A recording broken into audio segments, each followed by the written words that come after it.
Anyway, what's next on the question? Let's see. Did you have any other problems you had to solve on Benji you'd be willing to share? Anything interesting? Like some things that show like the thinking y'all had to do behind the scenes, or how some mistake that y'all made that shows that passion had to drive you. Because I think it's important too. Pardon? Go ahead, finish. Yeah, I think it's important too for people to realize too many people want instant success. As a lot of people know nowadays, when you make the work too easy for students, they don't really learn how to persevere. So, one thing they need to be taught is how to deal with perseverance. And when they're younger, that's important to helping them develop passion when they're older. Because, they're not going to have passion when they're older if they can't persevere, because they're just going to give up all the time. So it's really important when they're young, 3, 5, high school, start to teach them that, hey, you make mistakes. We do things that are totally stupid sometimes, and we deal with it and move on, instead of having a lot of math problems where, you do a math problem and a lot of people will get it right. And then you go on to the next math problem and, I'm so smart. And okay, maybe you are, but we need to have more, some more difficulties in there. So artificial situations where they can learn to persevere. Kind of like a Montessori environment, a prepared environment where it's prepared. There is going to be failure in the system, but they can, it's in a way where they learn from it, so they get ready for real life where, when you fail, you get hurt or something. It's like, well, two things that you talked, that you kind of mentioned in there. Number one, let me say this about math. Watch it. I'm a math guy. I can't say that math was ever my favorite, but it wound up being my favorite in high school. Cool. And I did better in it than anything else. Huh. And looking back on it, I think that is the key to whatever ability I have to solve problems, because that's what math is about. That's what it teaches you. It teaches you how to break a problem down and put it back together and come up with an answer. And I have, for a lot of people, I have always talked about, this is life. Take a box of a jigsaw puzzle and dump it out on the table. What do? You start with 2 pieces. Find one, and then go find one that fits into it. Then you find another one and put it in there. And then you find another one and put it in there. And that's what problem solving in life is all about. You don't stop. You don't walk away from the table and say, I ain't going to stop. I'm not going to do it. No, you find those pieces and you put them there, and before long you have a completed puzzle. And that's the analogy that I like to use for solving these various and sundry problems. And if you'll note that the Benji movie, the first one, and all of them are all about the same thing. They're all about hope, love, and persistence toward a goal. Cool. Not giving up. Nice. Not giving up. It's important. Every one of them are based on those 3 foundations. Not because I set out to say, okay, I'm going to do this way. No, that's just who I am. I believe that you don't give up. There's a story about that Andy Andrews tells about the natives in Australia that do the rain dances and so forth, and there are tribes of them all over the place. They make their livings often by doing these rain dances. Sometimes they're pretty good at it. Sometimes they're not. But this guy heard about this one that was batting 1,000. They always made it rain. And he said, I gotta get to the bottom of this. So he went out looking for that tribe, found them, got a entrance to the king, and he asked the king when he got in there. He said, "I'm told that you always make it rain. He said, that's true. He said, how do you do that? How do you do that? And the king smiled at him and said, we don't quit until it rains. And I thought that, and I have told that story 4,000 times. I think that's the key.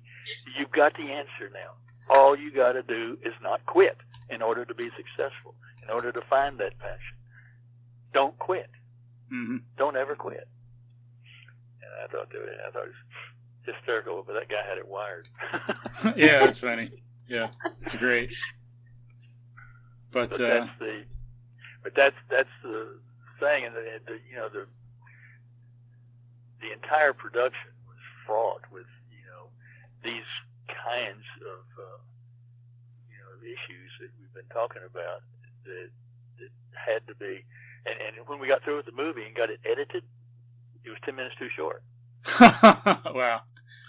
And we had to then go back to bring everybody back into town that was from out of town. Wow. And go up there in December, because it was mostly shot in McKinney, Texas, which is north of Dallas. And we had to go back up there, and it was Christmas time. So the whole town, had all their Christmas decorations up. And we had to, where we were doing tracking shots of Benji trotting down the sidewalk, going from place to place, stuff like that. We were having to either take down or hide or somehow put people in front of, all these various and sundry Christmas decorations. And the little girl in the movie had lost her front 2 teeth. And so anytime she opened her mouth, there's a big hole right there. The leaves were all off the trees, and so trying to cut things on the back porch where we had shot several things there. And one of the sequences that first off, it's the last thing I wanted to do was to go back and write another piece to go into a movie that we thought was done. Mm-hmm. It was written, shot, finished, edited, over. Not so fast. Mm-hmm. And that was probably the hardest time with me. When you're going a mile an hour, 10 miles, 20 or 50 miles an hour, whatever I'm trying to say, in the production process, you don't stop to analyze and say, oh, well, we shouldn't do that. I couldn't do that. You just do it. You just do it. It's got to be done. It's got to be done right. And you just keep trucking. With this one, I had time to think about it. It was bad because I really didn't want to have to go back and try to write something that's going to cram in to the movie to make it 10 minutes longer. And I finally did. We got one big sequence and 2 or 3 little pieces of sequence that we were able to extend in the thing. And the big piece, the big sequence, wound up being one of the best sequences in the show. Oh, wow. It's if you remember the movie at all, Benji is out trying to find his friends and find some way to communicate with these people that won't let him communicate. And he's down in the dumps, he's doing this thing. He winds up going over to the police station or the county house, whatever you want to call it, where he had friends with a cop, a policeman. And he would show up every morning, and that was part of his gig, is to run around, trot around town, and somebody give him a bone and somebody give him some popcorn and da-da-da. And he went there, and of course there's nobody there. There's nobody anywhere where he'd been. And he was lying on this bench down in the dumps, teary, and he saw the cop and another guy walking up the sidewalk along the side of the building and going in. And he just hit lickety-split and went in there and tried to scratch to get on the door and to get in, and he couldn't get in, and two ladies walked out, and he went right in between them and went looking for this policeman, only to see him at the end of a hall saying, well, it's time to lock up. We'll see you later, bye-bye, and they shut the door, and it was done. He was in this big office building kind of thing, alone. And he mopes through here and through there, and finally lays down by a window, doesn't know what he's going to do. And I'm not going to tell you what happened, because if anybody hasn't seen the movie, they need to go see it. Yeah, this is a seminal moment. But and it's also one of his best acting jobs too. Mm-hmm. At this point, because suddenly an idea hits him. Yeah. And he's got to show that. Oh my God! Yes, well. And he goes running around. He tries to scratch this door, scratch on that door, and he goes. He sees the caretaker, janitor or something, going out one door, but he's too late to get there. And he follows him all the way around the building through the windows, barking, barking, barking. But the guy can't hear him because the glass is there, and he finally winds up crawling up on the interior side of one of these things where you come and pay your bills. Mm-hmm. You know, like a bank thing would be, but you pay your bills. And the guy's walking by, and Benji's barking and barking, nobody's here, and he crawls up on this thing, and in the moment of crawling up on it, he hits the switch for the speaker, and the guy hears him barking. Mm-hmm. Turns around and says, "What the devil are you doing?" and lets him out, and he's off. 90 miles an hour. He's got the plan now. He knows he's had the idea, and it's kind of funny, because I always wondered whether or not anybody else in the world would know when that moment hit him. Uh-huh. Would know what the plan is. Everybody knows that, oh, he's got an idea, but would they know what it was? Because it's obvious if you've been watching the movie. Mm-hmm. And I'm just astounded at how many people do know immediately with him that's what it is what it is. And so he goes back and accomplishes something to save family. Mm-hmm. Oh, that's interesting. But and the picture was long enough. Nice. Oh, but yeah. That's the kind of thing that you know that happens, and how many people would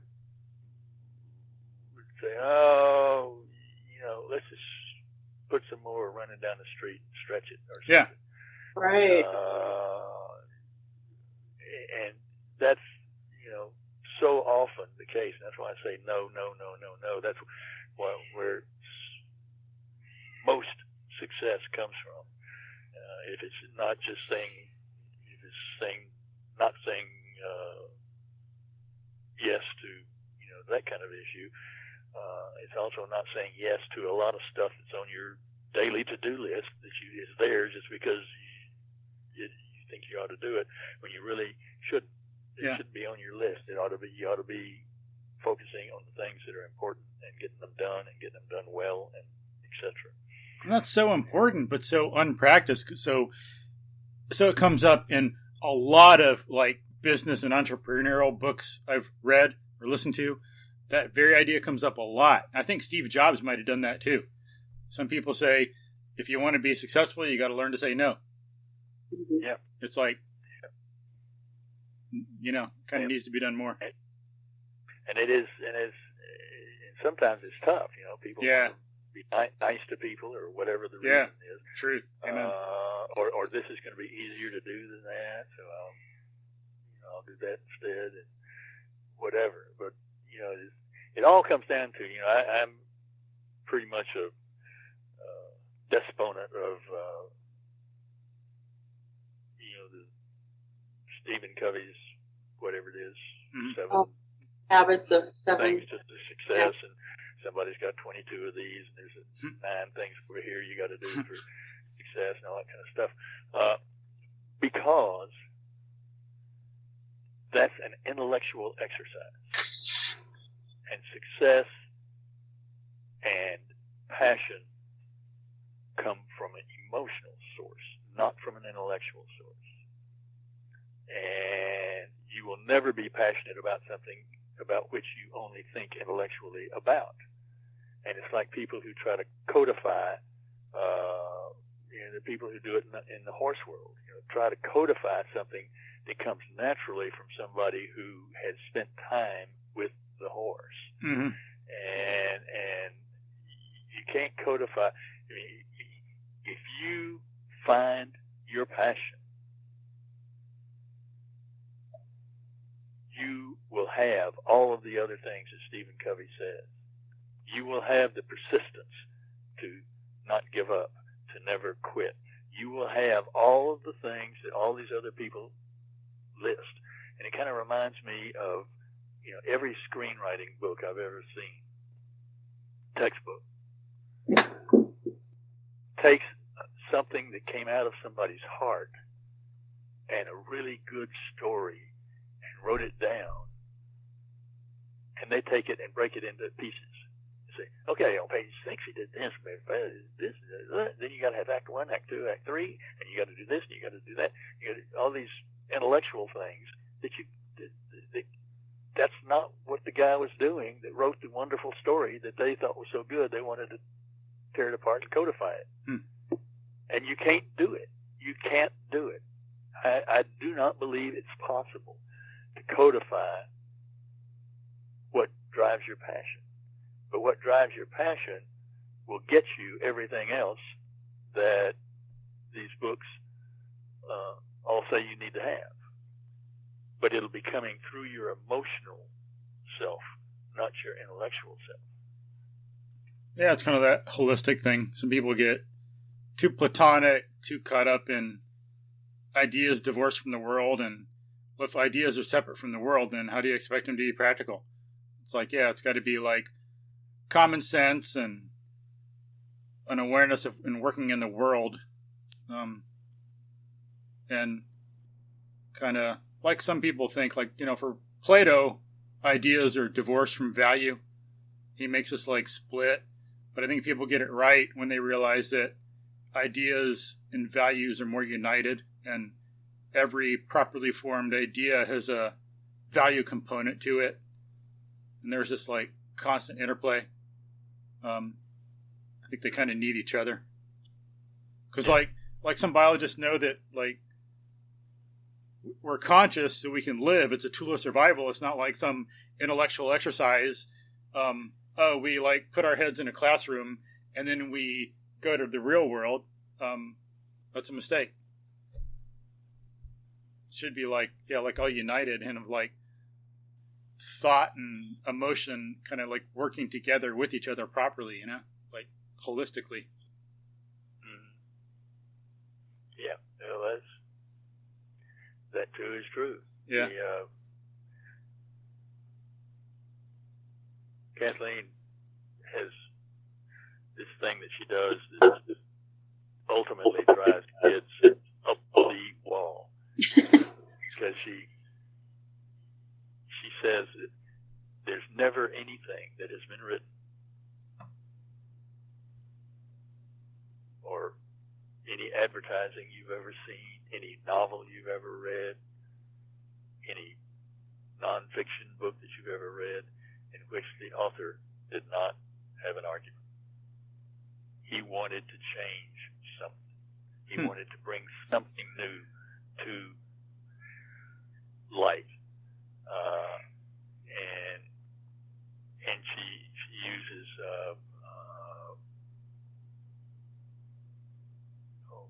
goodness gracious, I think I'd ever forget the name of it.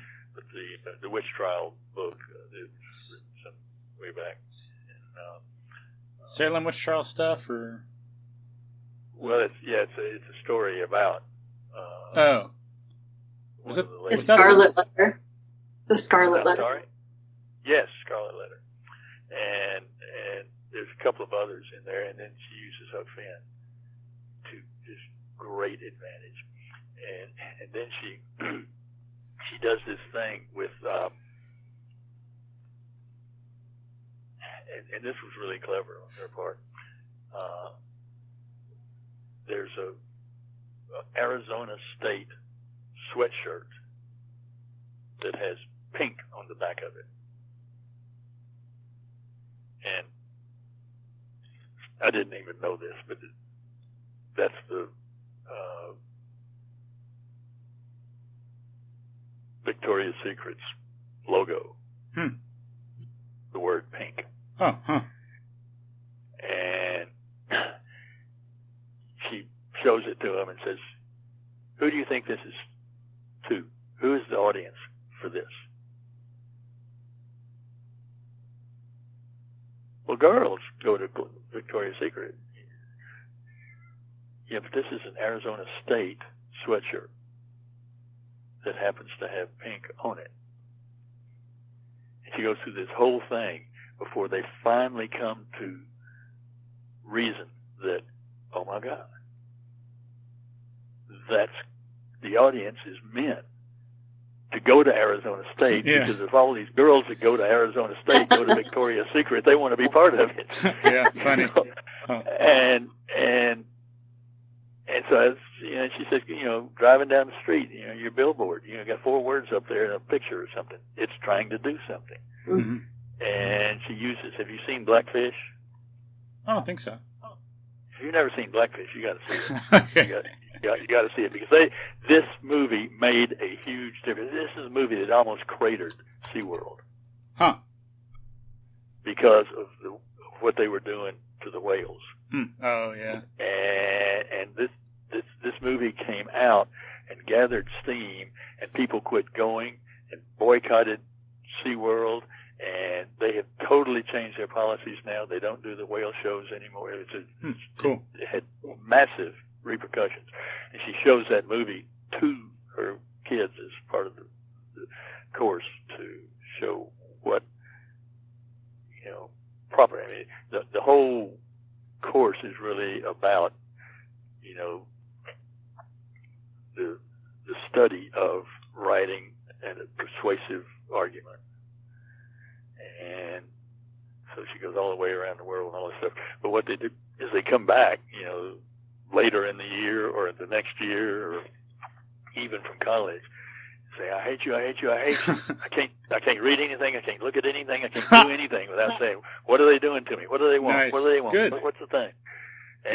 But they're thinking about it, and they'll carry that with them the rest of their life. That's important. Yeah. Need more people thinking for themselves. And when they sit down to write, and she says that's one of the faults of creative writing. I don't know whose toes I might be stepping on. But creative writing in high school, how can you be a creative writer when you haven't lived? Truth. Right. You got to have something to write about. You don't just, I want to be a writer. Well, go for it, Joe, because Scott Harris, a teacher, and I have, and Melanie, we've talked about this in past podcasts. So go for it. Yeah, don't worry about toes. but it's it's really true. I mean, certainly there are certain things that you can do and learn in terms of nonfiction, but to write really good fiction, you have to have lived at least a while, and suffered and hurt and been happy and et cetera, et cetera. And it that kind of thing really resonates, and she's gonna wind up. In fact, this year is the first time in history that this coming year that the AP Literature and Composition uses the word argument instead of the fancy frou-frou creative writing literature word. I forgot, whatever it was, but they used the word argument several times in their analysis and questioning now. And she was going to do it anyway. She's going to teach that class just like she taught teaches the English language and composition. Cool. Because it's the same thing. It's just fiction instead of nonfiction, and different terms sometimes, but it's always really comes down to the same thing. And when you get the kids, I mean that class is going to do way better than it ever has at Webb. I won't say ever has, but I don't know, but it has in the last 10 years, because she's already got them in position. They are already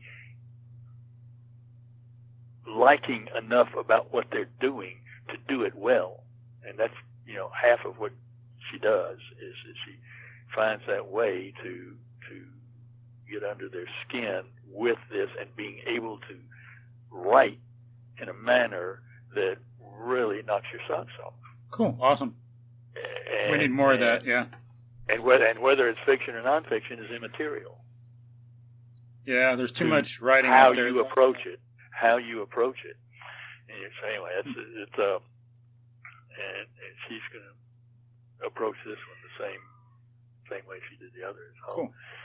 It's all about persuasion and argument. Good. Anyway, that's way off the topic. I told you I could wander. That's relevant, though, because that's our whole point. Education podcast. We want things like that. But it's good to have someone else's point of view talking about writing and how a lot of people can't write too well and what we need to do to help people write better, help people think more, because when people can think independently, then they can figure things out. We can correct each other. If we're all just following along, then how the hell can we correct our mistakes and help our friends and family that are doing something wrong? We can't. So, yeah, it's like kind of both independent and social. Being like that's important. But yep. And then to bring in some things you talked about earlier, to if folks want to look into some more stuff really quickly before we go on. I think like your idea that life is like a puzzle and we got to do thinking like that. I think Steve Jobs looked at it kind of like that too. He didn't know what's going to happen in the future. He could only know sometimes looking back in the past, and he knew that he'd learned these different things and eventually they came together. Like he learned about different fonts in calligraphy, and then he was able to apply that to computers when he was working on them and have Apple be the first one that didn't have only ugly fonts, So finally they could have some fonts that were interesting. And in regard to the math, like it comes up in different areas that people might not think about. So like Joe, someone who made Benji movies, he like found math important. He learned problem solving it. What the heck? I can't wrap my mind around it. But that's one good example. Or like I've heard like Buster Keaton's widow. Buster Keaton was a great comedian in silent films. She described him explicitly as being very mathematical. If folks haven't seen some Buster Keaton movies, they should watch those too. And if you haven't seen the Benji, watch those. But Buster Keaton was a comedian in silent movies, and he was very precise in his humor and sense of timing to create the humor. That's one point I wanted to bring up. And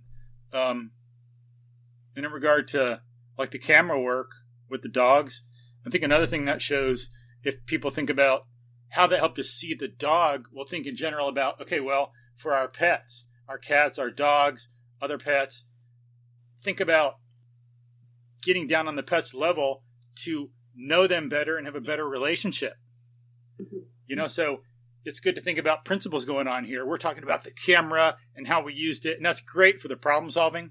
Another thing we can get out of it is how we can know our pets better by getting on their level with our dog, with our cat. I think they'd appreciate it. We'd have a better relationship. And then we learn a lot more from dogs and animals and horses than I think people who don't really know them well would realize. But I think, like that in general might be one reason why you had trouble, Joe, with the movie, because it's worse now than it was then, but I think there's just this general ignorance of biology and ecology nowadays. So people they're more separate from nature and animals. And so, yeah, it'd be like an animal has like feelings, a dog has feelings and like thoughts. It's like, whoa, it's like blows my mind, man. But if they knew more about horses and dogs and cats and were more involved in nature, it'd be more common knowledge, and then I think we'd have a better world, Yeah. Benji we were down in Miami in a hotel suite. There was a 2-story suite, had a kind of a staircase that went up and a banister around a mezzanine kind of thing. Cool. This thing. And Frank would always do this, one of his standard shtick, I call it, tricks, when we're out about in public. There are no tricks in the Benji movie. I don't allow people to say that because they're not. It's the emotion. But when we go out with the press and do things there's some stuff that Frank would do that is just pretty amazing and would blow your mind.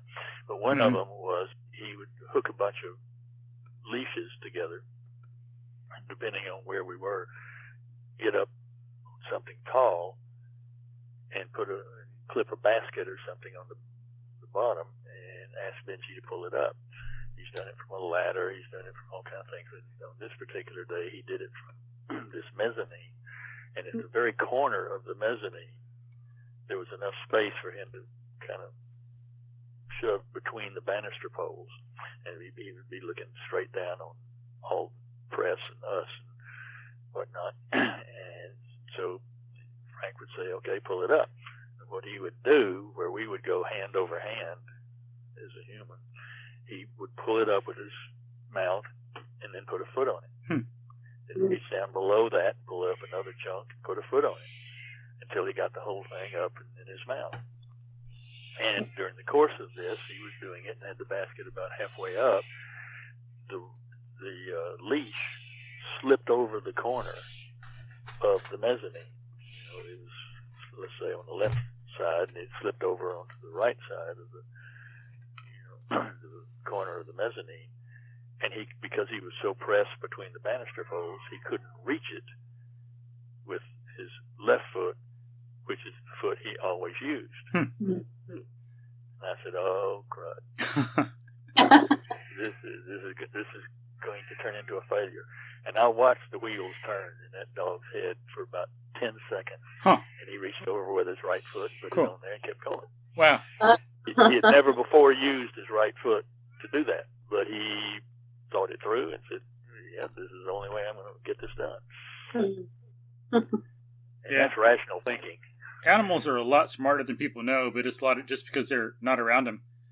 Like, I think crows do the same thing. They can pull with their beak and then step on a string with their foot, pull with their beak, step with their foot to pull something up. Similar thing. And I think some crows, they are capable of doing some things in problem solving that, like, even, 4 or 5 year old children cannot do yet. So, pretty smart. Joe, how did you find Benji and Frank, and how did you even come in touch with them? When it became clear, the first thing I had was a treatment. I didn't have a script. And from that, and a friend of mine who became our number one investigator, we raised the money in the shortest period of time. We thought that was going to be the toughest part, and it was done in just a matter of weeks. And so once the money was in the bank, we knew we had the money to make the movie, then I could go about the business, because at that time we had our own television commercial company, and I couldn't pull away for a month or two to go out and write a script and do homework for the movie and so forth. Unless I knew we were going to make the movie and the money was in the bank, I had to keep bringing revenue in with television commercials.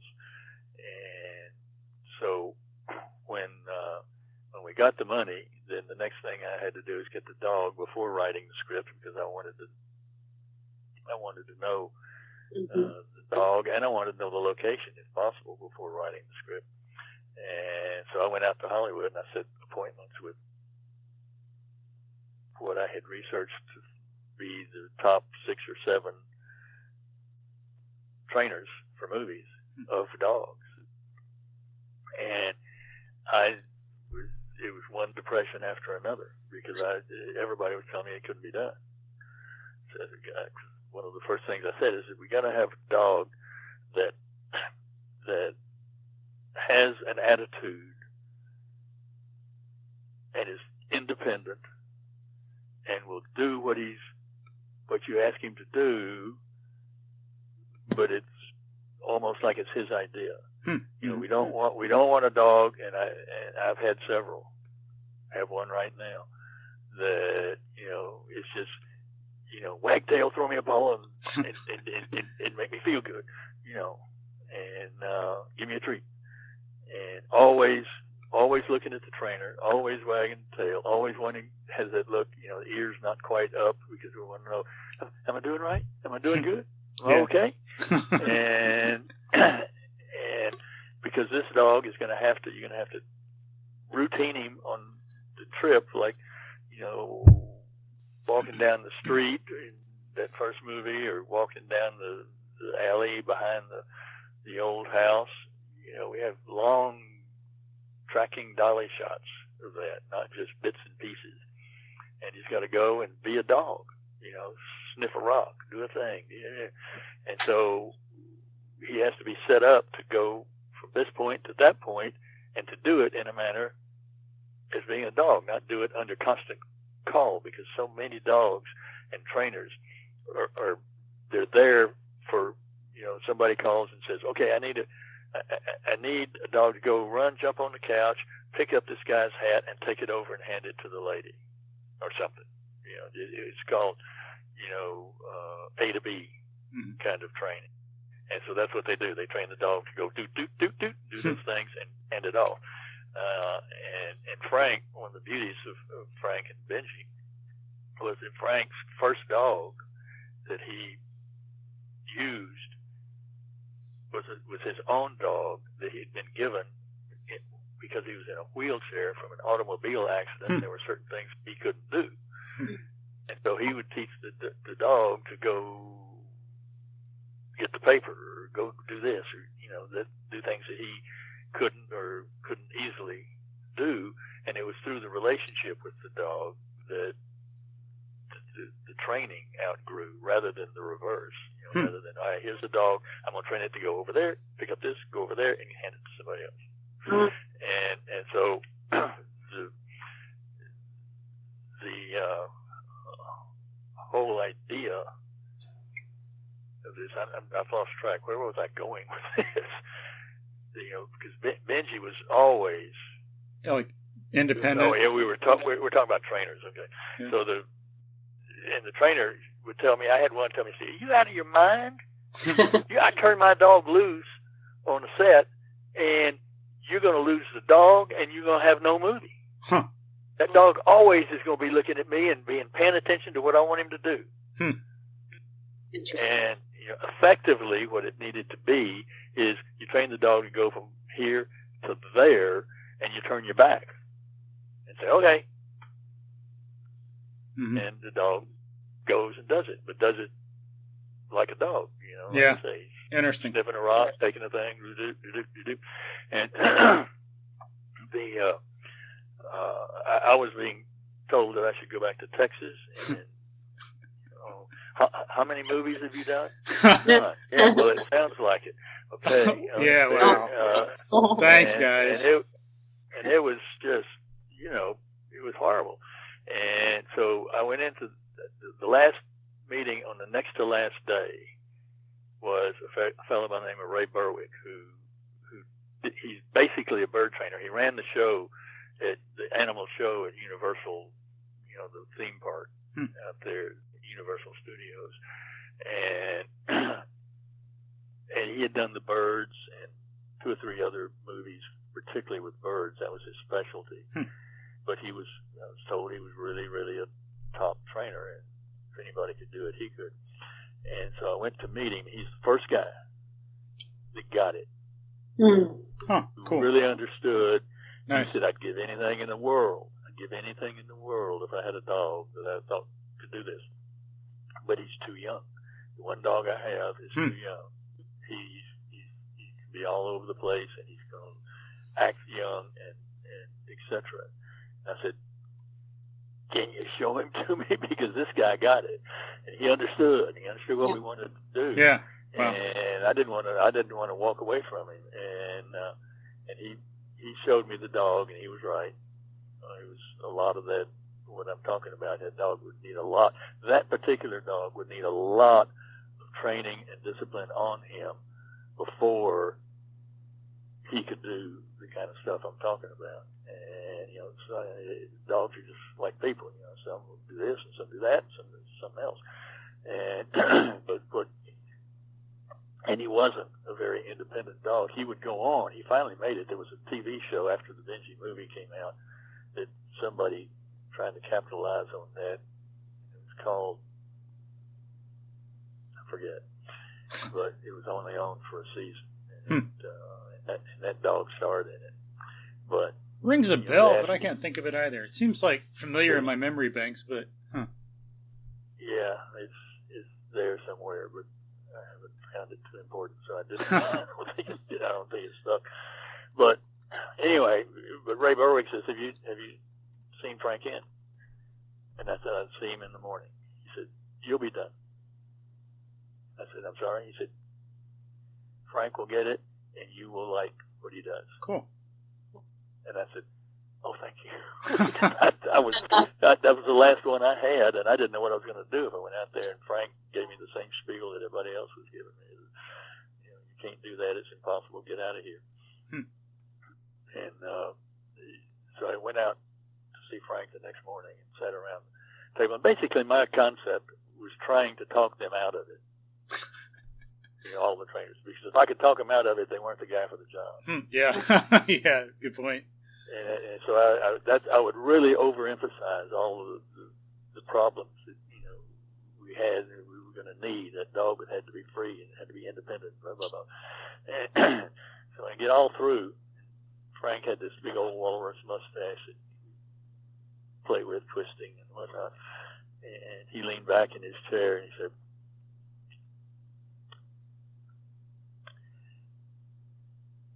"I think I need to talk to God about this." And I said, "I already have." He said, "Do it." And he leaned back in his chair with a smile on his face. He said, "Well, I don't know how we're going to do it because it's never been done before. But if you like me and like my dog, then I'm in." Sweet. And so we went out to see Higgins, was the dog's name. He'd been the dog in Petticoat Junction for 7-8 however long the season was, learning something new every week. So he was probably clearly the smartest dog that existed in Hollywood at the time. And he was in retirement. And he was 13 years old. And so I got out I had one of those motor-driven Nikons, bam, bam, bam, bam. Take a bunch of pictures at once. And I got down on the ground and started shooting pictures of Benji while Frank stood behind me. And I'd say, fear, happy, alert, just throwing things at him. And Frank was doing stuff behind me that would cause the dog to look, in most instances, like I was saying. Wow. And I turned around at one point, and he had the way he got the fear look was he had a chicken, a live chicken, in one hand. And the dog was really interested in that. Here's a live chicken 3 feet away from you, and it's flapping its wings and raising cane and all that stuff. And then he'd put it behind his back and bring out a rubber snake and point it right at Benji. And boy, he'd back up and eyes big. He obviously had some kind of knowledge of a snake. And so I said, thank you, God, because he really got it. He really understood. He really understood what we needed to do. And but he was paranoid about it all. And we had some of the biggest, loudest screaming matches and fights sets you could ever imagine. We were always the dearest of friends. We'd sit in the theater and it was cool. all over with. We'd making these tours around the country, and a lot of them would be attached to screenings of the movie opening and whatnot, or special screenings of the movie, and we'd sit next to each other and say, "How the devil did we do that?" I said, "I don't even remember." Huh. But we did, and so that was the next thing. And then I go back home immediately, and just parenthetically, this is probably not interesting to anybody else, but I can't go through that day without telling it. I went back. I was going to meet Tom Lester, who was in the movie. He was the handyman on Green Acres. Yeah. That played a part in the movie. He's also a fraternity brother of mine from Ole Miss. Oh, wow. Cool. And so he had done several things for us. He'd gotten us into the producer's office of the Beverly Hillbillies. We were out there earlier trying to learn how to write and so forth. And so he was in the movie, and I was going to have dinner with him, or no, I don't remember if it was dinner or just talk for a while. Hardcore Southern Baptist, and so he didn't have a beer, and so I was waiting for him in this Holiday Inn lounge, and I had when I got through with the Nikon, I took a bunch of pictures with a Polaroid of Benji Higgins, and we found Tiffany that same day, and Tiffany was ill, but she looked perfect and blah blah blah. So she was in the hospital ward of Frank's place and whatnot. But she got better. She did the movie, but I had a whole stack of Polaroids that I'd taken, and I had them on the table there, and drinking a beer, and somebody put a quarter in the jukebox and played the main theme from Godfather. Oh. Which is, you know what it is. I mean, it's just really tugs your heart out. Yeah. And beautiful, beautiful piece of music. And I'm sitting there looking at these pictures of Benji, and that music comes on. And I rose up to the ceiling, and that scene that I told you about in the cherry picker, I had to go down or I felt like I had to go down and talk to Frank. That's where that scene was born, because of that music playing, and look at the dog, and I could see in that dog's eyes and face that he would really, those eyes would reach out and kill you. Wow, interesting. And the only thing we ever did, that was Hollywoody with that dog, was put some Visine in his eyes on occasion so that they would water. They would water a little bit more and be more cheerful. But that was born right there at that moment in time, and it also cemented for me the knowledge of how important music was going to be in this movie. Yeah, makes sense. And when I met Ewell Box, or when I talked to him about doing the movie, I said, "This is not a kiddie movie. This is an adult movie that kids will enjoy." That's the way you have to think about it.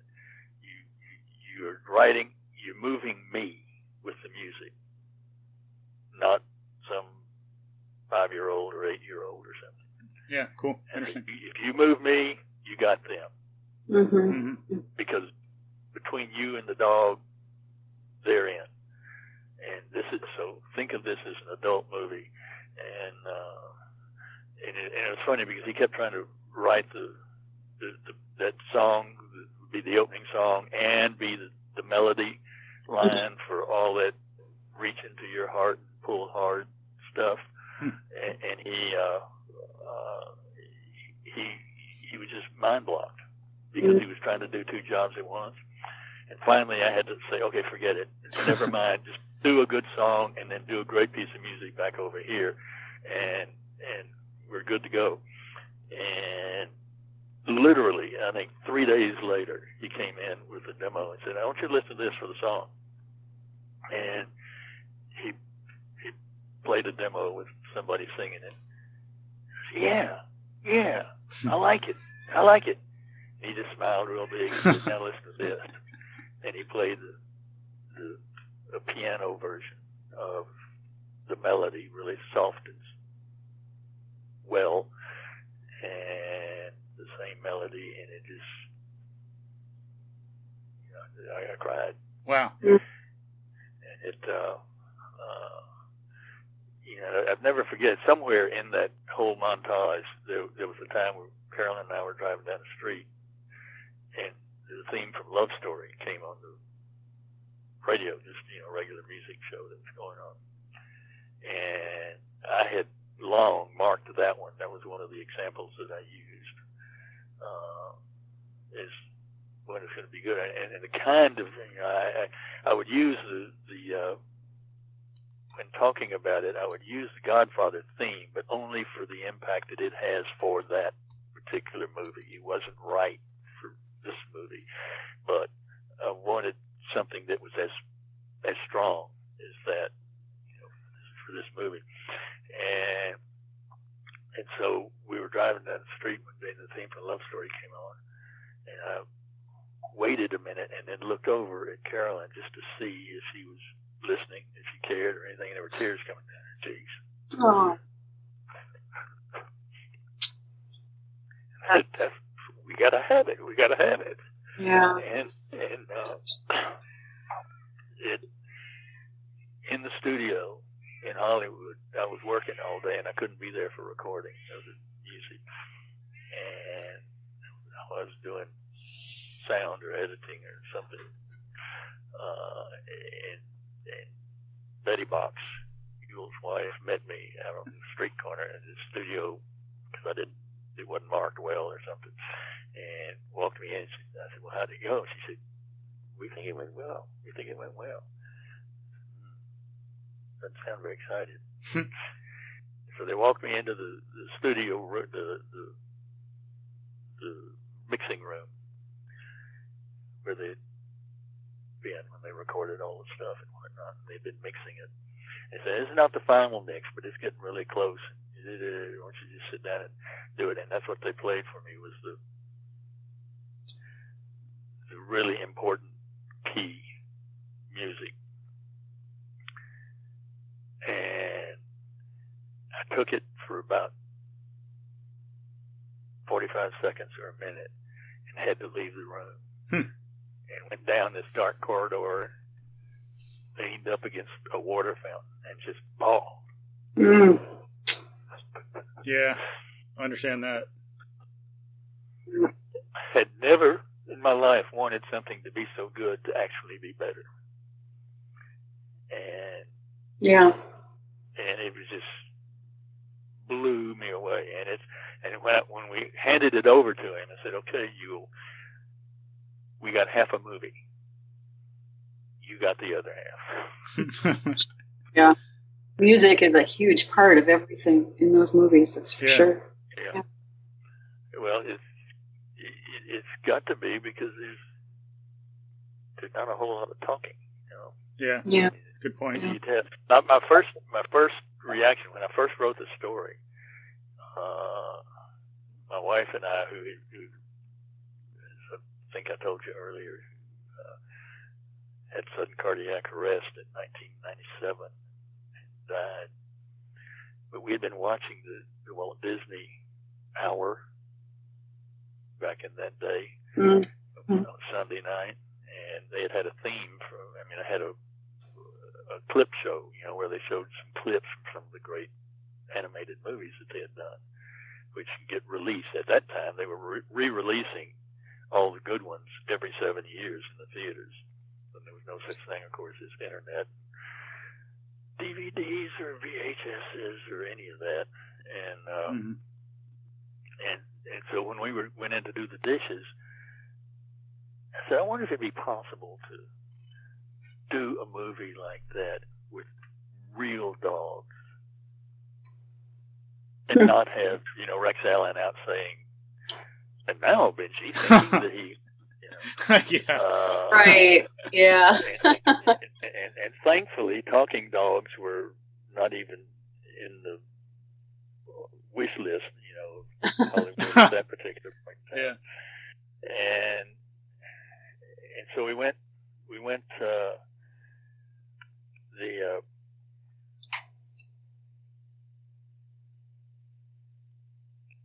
we talked about it in the kitchen. I had to remember where I was in the kitchen, and she said, I don't know, maybe. I said, I think it'd be hard to do a story without dialogue and talking, and how are you going to tell a story if you don't have some words here and there? And she said, I don't know. So she went on to bed, and I stayed up to read in the living room.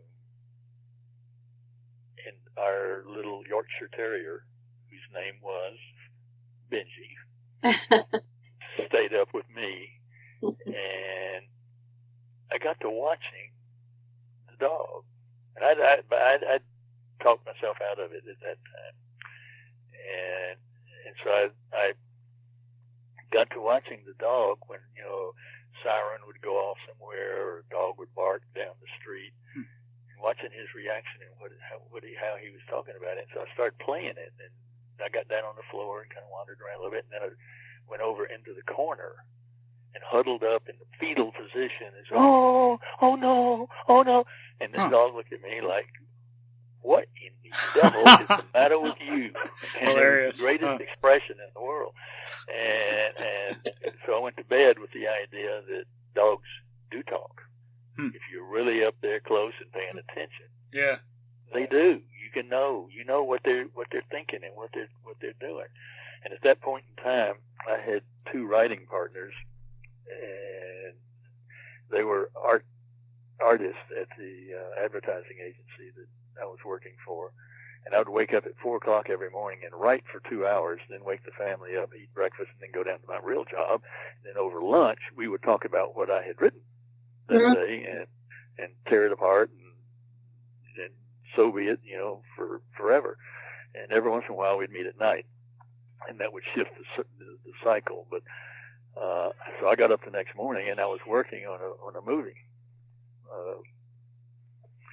a script for a regular movie, and because we were hoping to break into the business, the whole idea. And so I woke up the next morning and walked in and just pushed everything aside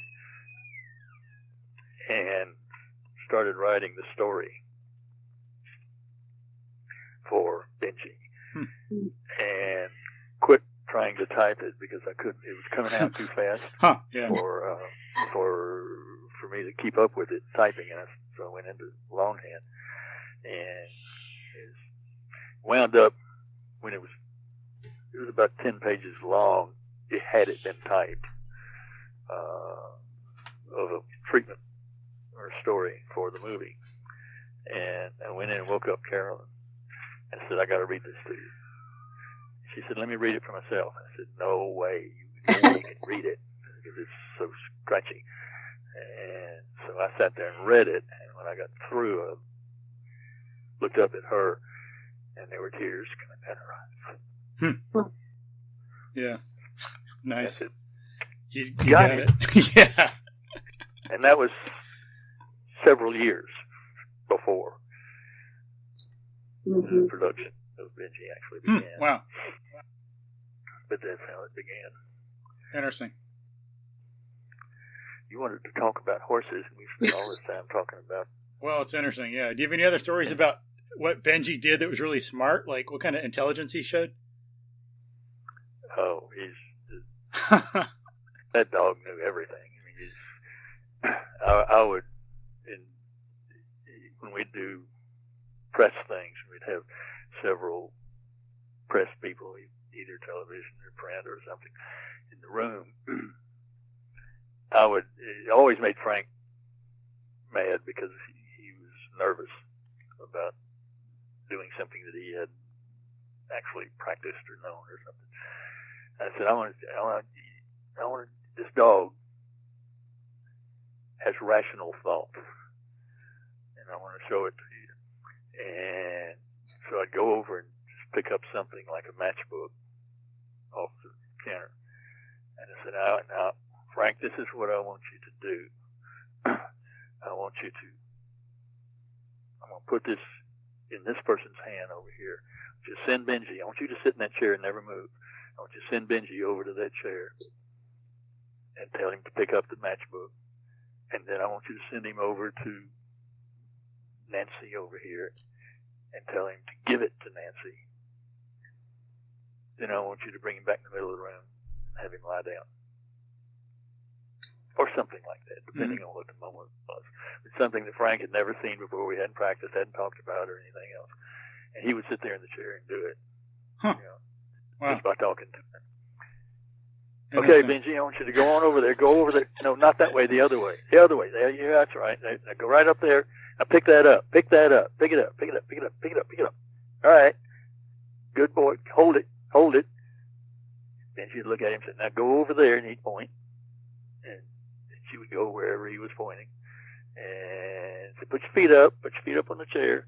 Give it to her. And just do whatever like that. He could talk that dog through anything, and it was important. We found out through all the Benji movies that be there, because nothing ever worked like it was supposed to. Yeah.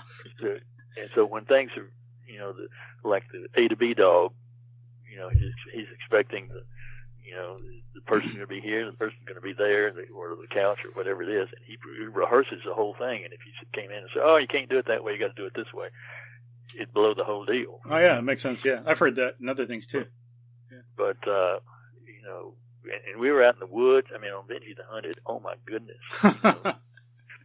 everything was off the table or on the table or something, because we didn't know from one second to the next we knew the story stream that we were telling, but we didn't know where we were going to be, because one tree looks like the other tree, and this is where the bear came from, you got to know what that is. And so we were constantly fighting those kind of battles, and so it was really, really important. Mm-hmm. And Benji is fathering mothering, because that was the second Benji, and it was a female. But I think it was 1, 2, 3, 4. I think it was either 5 or 6, 4 or 5 cubs that were changing. We had 3 or 4 different sets of cubs through the course of the picture, because they'd grow so fast that they'd be in it. And if you monitor that movie, if you really watch the cubs, and that's all you do, turn the sound down if you have to, so you don't get involved, and just watch the movie. The cubs are big, and then they're small, and then they're small, and then they're big. They change sizes all the way through the movie, because you're not shooting in sequence. Yeah. Anyway. Huh. And it's the same thing with Benji in the original movie. It was so hot in Texas. The original Benji was very fluffy, and more so probably than any of the ones after. And so he had a pretty good coat on him, and he was a he. But it was so hot that through the course of the summer, he lost so much hair shedding that the stub of his tail was actually poking out without any hair on it. Wow. And it you didn't think about it, as we were going through the shooting process, because it day to day to day to day to day, it wasn't a big change. But when you cut something that is with the full coat up against something that is the end of the movie coat that you shot at the end of the movie for whatever reason, it was like, oh my gosh. And I thought I was really, really upset about that. And that's one of those cases where I didn't say, no, we're going to do something over, because there was nothing to do it over with. Yeah, right. What could you? Yeah. Maybe nowadays with some technology, you could have done some computer stuff to put hair in the tail, or get a a Benji wig or something. Yeah. But it's amazing. You watch. You have to do it probably with the sound down so that you don't get involved. Yeah. If you pay attention to the cuts of Benji going all the way through, you'll see not. There's not hundreds of them, but there are places where suddenly he's got hair and now he doesn't, and vice versa. Yeah. Interesting. But anyway. And yeah, people cry. Just remember, it all started with Joe's wife's crying. That was the original. That's right. That's what made it happen. For that matter.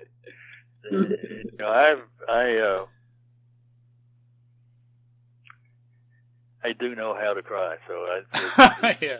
I can't. There are places I do talks and so forth all the time, and there, there's a couple of places, when I'm doing a horse thing and reading the soul of a horse, that I don't think I've ever gotten through without at least having to pause for a little bit.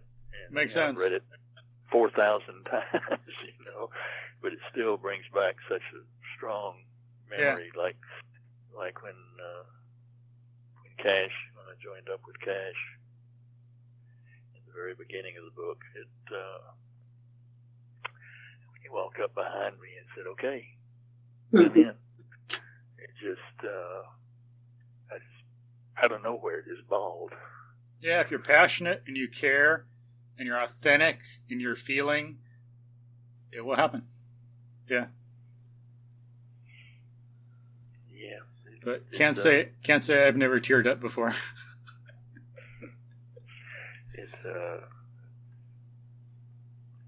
Kathleen thinks it's funny. Yeah. It's rare when I see her cry. Huh. Interesting. Or tear up or anything. Huh.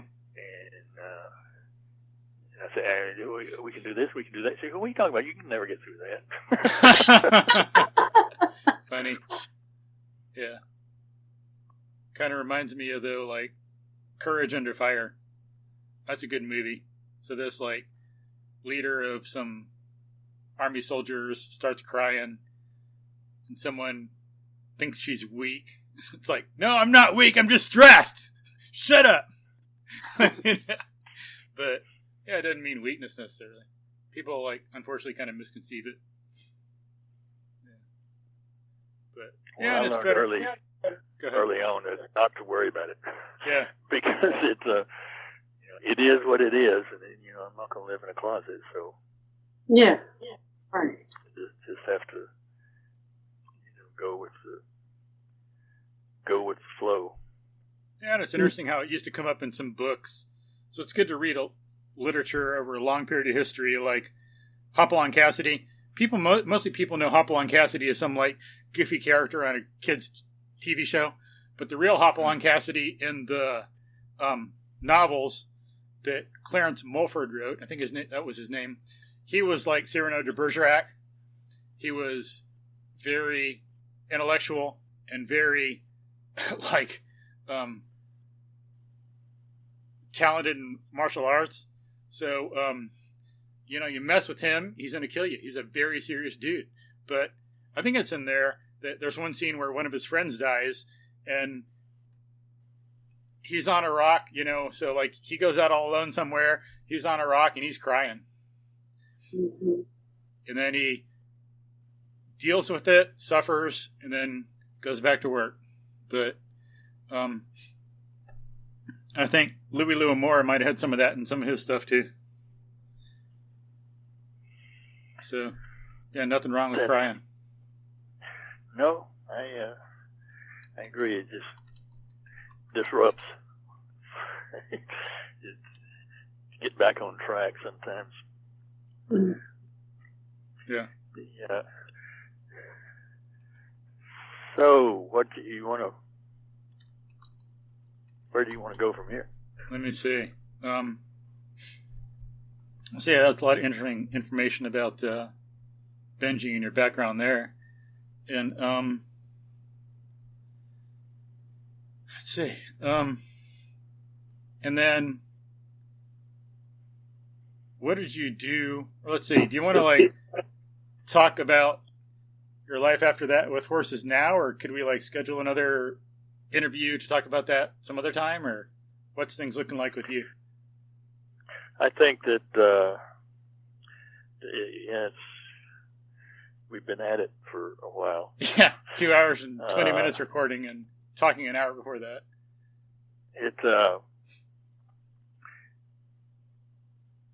I don't know if we can get really deeply into it. Yeah. As deeply as we were talking about in the time, because about an hour, and I got to start heading down to the barn. Oh, good. Yeah, Melanie's got about the same. Most. Cool. So, yeah. But it's certainly a piece that's very dear to my heart. It should be. And the book, the original book, The Soul of a Horse, is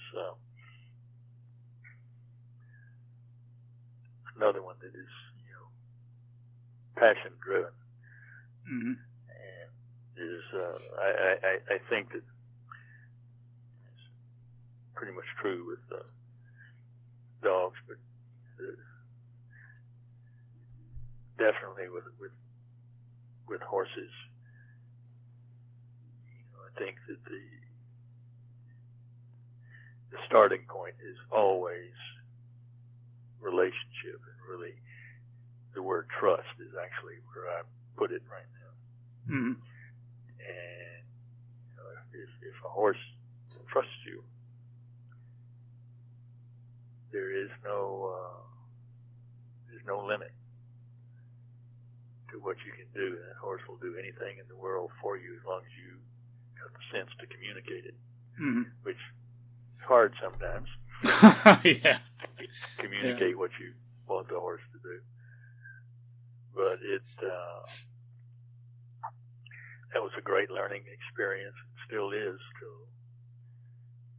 this day. And it's a fairly interesting story how it all came to pass too. So hopefully we can go again, and we'll do that. Yeah, hopefully good. Yeah, and then besides watching the Benji movies, folks can read The Soul of a Horse. And then do people actually listen to these things for yeah, there are a few. Yeah, like actually there's this one guy who does podcasting, and when he started, this guy Joe Rogan, I think he's well known. He must do one every day or something, but people were telling him they should do half an hour, and he goes, no, I'm going to do like 3 hours. So when he does them, they're pretty much all 3 hours long, and he does a lot of them. And because he thought, that's how you really talk and you develop conversation. You can't really do much in half an hour. And I've noticed that too, listening to some podcasts with some people in them. They're like half an hour long, and they might say some stuff, but just like some sound bites, and they can never really develop anything and have good, authentic conversation. So I think it's valuable. And then, if people want, you listen to half an hour, go into work one day, wait a day or two, listen to another 20 or 30 minutes, wait a day or two, listen to some more. Yeah. So they can break it up. But I know I've listened to some Joe Rogan podcasts, like maybe 2 hours straight, and then I had to do something and finish the other hour, or sometimes maybe 3 hours long. And I listen to audiobooks that way. That's the joy about that, audiobooks as well. Yeah. Yeah. You can. It's like we don't have television in our house. Oh, wow. Huh. Nice. We haven't for probably 14, 15 years. Wow. Kathleen's twins grew up without television in the house. They knew why. And they could go when they're at their friend's house, they would sit and binge or something. But they knew why. They understood it. They didn't complain about it. And now they say they're really happy that that's the way it was. Yeah. And nowadays, of course, you don't need television in your house because everything you might want to watch, you can watch on the internet, and you can do just exactly what you're talking about. You can watch 30 minutes of it now and go away and come back and watch 10 minutes. And, Yeah. Watch it on your phone. Watch it on your phone on a plane. When you want to. Yeah. And that is, I don't know if you know The Voice. The show? But, TV show? Yeah. I think so. Music has always, certainly since that first movie, but it's always been an important kind of part of my life, and I feel, really like, music. So that's the only, I think, going TV show that we actually watch is The Voice. But we watch it a day late. Yeah. Because it's on Hulu the day after it airs on NBC. And then you don't got to deal with the commercials. That's right. And you can do it when you want to. Right. So Yep. if you're late feeding and getting dinner started or something like that, you can watch it. You don't have to worry about being there at a certain time. And I think that's going to be the demise of television before it's all over with, is having to be there at a certain time. Mm-hmm. So I think a lot of people use the internet like that. And why didn't you have a TV in your house? Just because, we wanted to have a house that was a family. Nice. And we talked and do things together, and there was never a dinner. We weren't all sitting around the table. Cool. And, that's important for child development. Yeah. Very. And there's a lot of study on what TV, particularly watching a lot of TV, does to the brain, particularly of that age group when they're young and coming up, that it actually physically does bad things to the brain. There's a whole section on our website. And, cool. Good. And Joe talks about that and why, and it was good because they even the pediatricians, whatever it is, association now agrees that it's not good. It's not good for a developing brain. And nothing happens. Nothing happens in the brain when you're watching TV. Go outside and play in the sandbox. Truth. Amen. 50,000 things Amen. happening. Yeah. And so, and we were constantly telling the twins that this is why. Mm-hmm. And, cool. And we want you to have good brains. So. Yeah, and even I've heard like Steve Jobs and other leaders in the fields of electronics won't let their children use, or didn't, when they were younger, but they wouldn't let their children use an iPad or anything like that until after age 6. Mm-hmm. They forbid it. Until after age 6? I think that was it, yeah. Mm-hmm. Yeah. And I would have extended that somewhat. Yeah, it's true. Yeah. And fortunately, when we were in California, when this was all going on, we were in a period where it didn't. It was. I'm trying to think back. There were cell phones, but I think they were, flip phones. Yeah, like in cars. Smartphone. Smartphone wasn't out yet. And, no way. And there was no iPads or anything like that. There was one computer in the house. There were 3 kids, actually. They had an older brother as well. And they all used the same computer, and it was out in an open space in the house that was in eye shot from the kitchen and from my study. Cool. Nice. And so there was relatively little chance anything to go too wrong. It's a lot harder today, I'm sure, but they would, once they were out of the house and graduated college and so forth, we didn't want a TV. Mm-hmm. What would we do with it? Yeah. And we now wonder how we ever had time for it anyway. Yeah. Because True. There's no place. I mean, I would not ever think of coming in at 6 o'clock or something at night and sitting down to watch 4 hours of TV. Yeah. And that's part of people needing more passion and more curiosity. If they have more curiosity, then they develop that stuff on their own. And they have that more of a self-drive. They don't need to be entertained passively. Mm-hmm. It's like, yeah, I don't have much time for that. I have so much else to do. And it's like, I haven't even read a book in a long time. I have to use Audible, but if I had some extra time, I got some books I need to read. I'd sit down and read those. Yeah, I'm the same way on that. I do audibles when I'm on the elliptical. Yeah. And I read a little bit, but usually it's at night, and therefore it's a little bit because in 30 minutes I'm wrong. Yeah, right.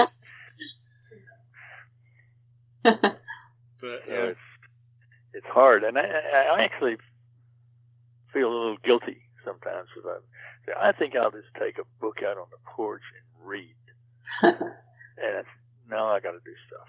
Yeah, right.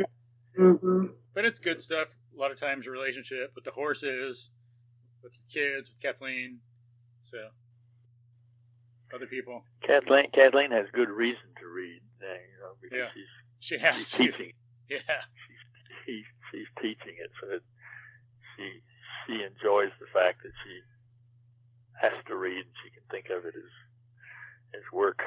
But I guess I do read on the internet. I just don't read books, hard copy, print, paper books as much as I'd like, but I still do a heck of a lot from on the internet. Science articles, math stuff, science stuff, all these other things, biological research.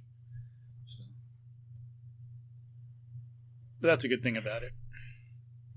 But cool. So we'll go ahead and have to wrap up and everyone go do their things. Do you have any last words for us, Joe?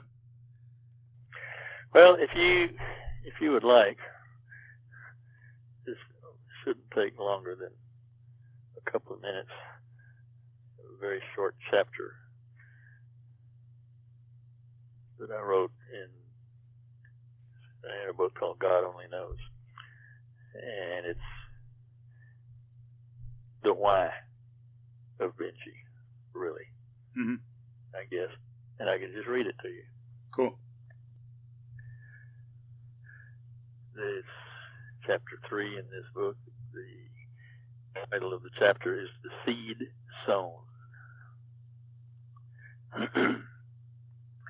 I turned my head to the side and brushed away the tears with my shoulder, then turned back to the screen. They were all dancing off into the sunset, singing Zippity-Doo-Dah, and I didn't want them to go. Uncle Remus, Bobby Driscoll, Luana Patton, Brer Rabbit, Brer Fox. I knew my dad would be waiting outside to pick me up, but when the final fade-out came, I didn't budge. I stayed glued to my seat. I wanted to see the beginning again, to see the names that flashed on the screen.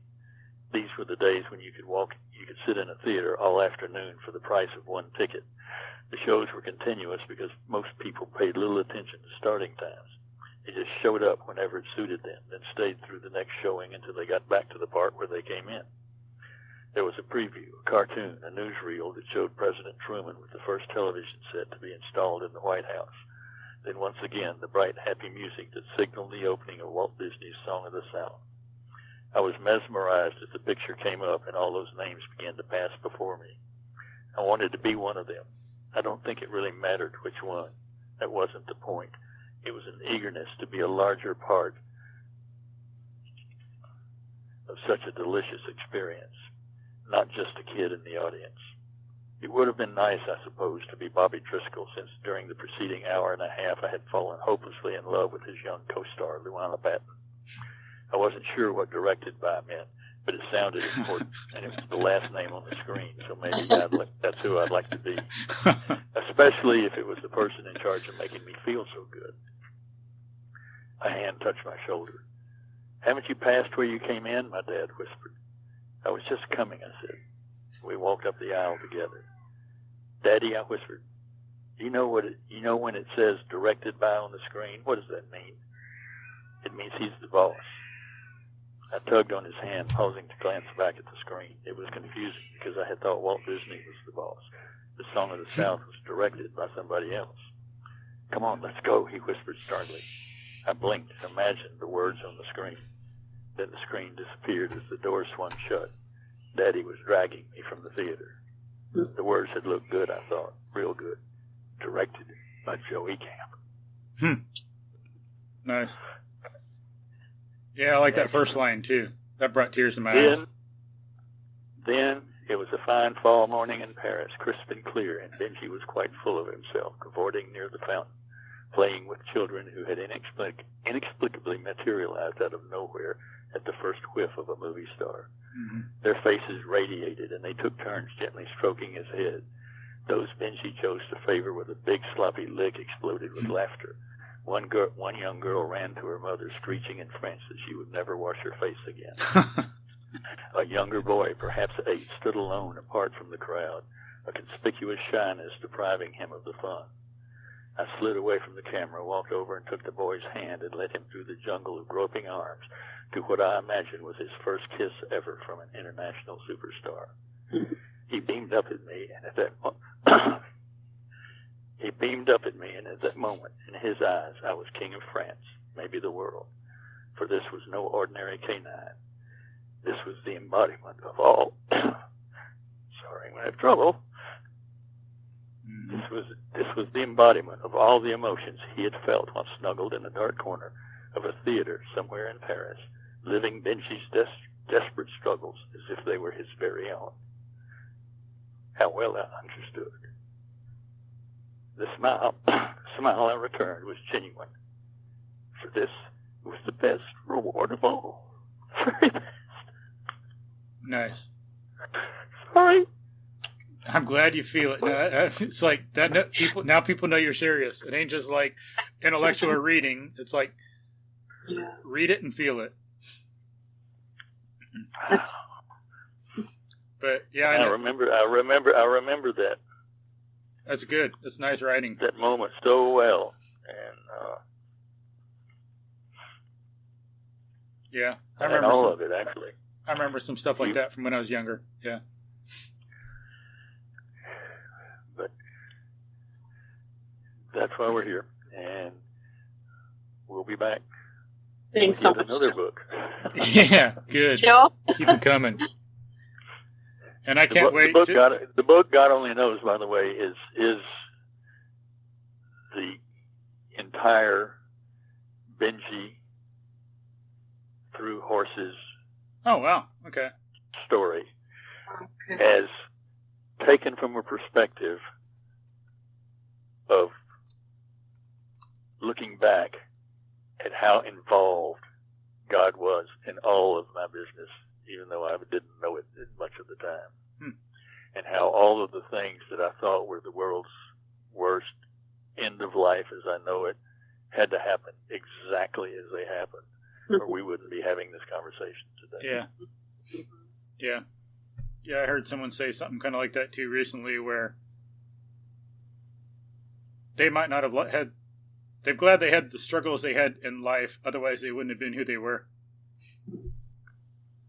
Yeah. Well, there's no question that growth only comes from adversity. Mm-hmm. And that's why you have to be put through a lot of that stuff. Yeah. Because, I mean, I would hate to think of everything that I went through building up to and doing that first Benji movie had I not had a lot of really tough experiences trying the passion and so forth and growing through it and etc. And I needed preparation. Yeah. Mm-hmm. Yeah. And I got it in spades. Yeah. Can't say I've never had anything to deal with in life like that either. So Say again? I cannot say that I've never had anything to do No. in life like that either. Anything to deal with. Yeah. But Well, I appreciate the thing today, and yeah, thank you for sharing.